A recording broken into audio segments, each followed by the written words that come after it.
আজকের আলোচনার বিষয় কৃষক ও বাম রাজনীতি। কৃষকদের কেন বাম রাজনীতিতে বিশ্বাস করা উচিত, কিন্তু কেন বিশ্বাস করবেন?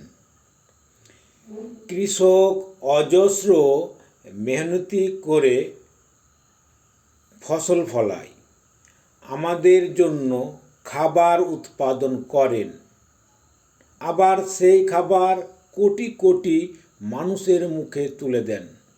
কিন্তু সবচাইতে কম লাভ হয় সেই কৃষকের। ফসল ফলানোর ঝুঁকি কৃষকের, আর সেই ফসলের বাজার মূল্য ঠিক করে কর্পোরেট সংস্থা, ফড়ে, দালাল আর কালোবাজারি ব্যবসায়ীরা। আর এই বৈষম্যকে কোনো ব্যক্তিগত সমস্যা বা ব্যক্তি সমস্যা মনে করা হয় না, এইটা একটা সিস্টেমের সমস্যা। আর এই সিস্টেমকে প্রশ্ন করাই হলো বাম রাজনীতির কাজ।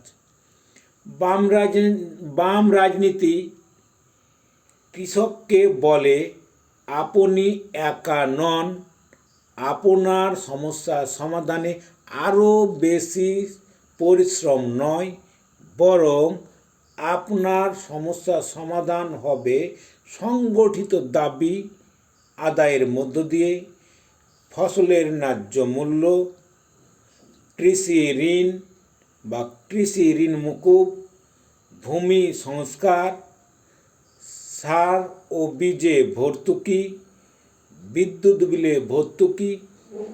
এগুলো কারো দয়ার দান নয়, এগুলো একজন কৃষকের রাষ্ট্রীয় অধিকার।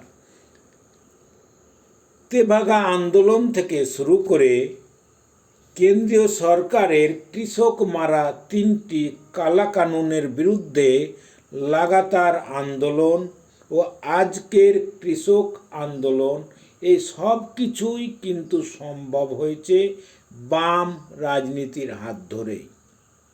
ডানপন্থী বা দক্ষিণপন্থী বা বাজারমুখী রাজনীতি কৃষককে বোঝাতে চায় যে বাজার সব ঠিক করে নেবে বা বাজার নিজে নিজেই ঠিক হবে। কিন্তু বাস্তবে দেখা যায় বড় কৃষক, বড় ব্যবসায়ী, দালাল, আড়তদার ও এই মিল কলকারখানার মালিকরা এই বাজার নিয়ন্ত্রণ করে। ছোট কৃষক সেখানে হারিয়ে যায়। বামপন্থী রাজনীতি এই অশুভ বা অসম খেলাটাকে চ্যালেঞ্জ করে। সব থেকে জরুরি কথা, কৃষক যদি নিজেরা রাজনীতি না করে, তাহলে তারা তার জমি, তার ফসল, তার ভবিষ্যৎ সব কিছুর সিদ্ধান্ত অন্যরা নেবে।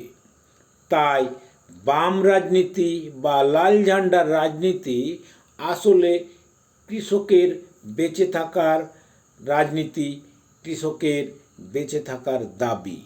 এখন প্রশ্ন হলো, অনেকে এটা মানতে চায় না, আবার অনেকে বোঝেও না।